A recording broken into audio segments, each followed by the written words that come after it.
The Group 2 performance.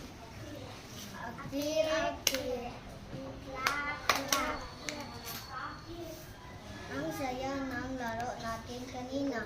Ang bilis mong tumakbo, Ana. Ha ha ha, salamat pero muntik na lang akong madapa. Ikaw naman, Juan, ang galing mong mag-dribble ng bola. Oo nga, parang professional basketball player ka na. Gusto ko rin matuto ng ganun. Ako naman, mas gusto ko yung kabulan.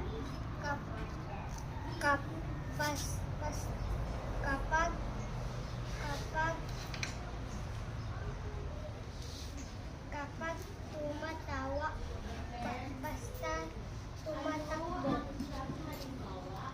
Pwede kaya bukas basketball muna tapos habulan pagkatapos. Ayos yan para lahat masaya.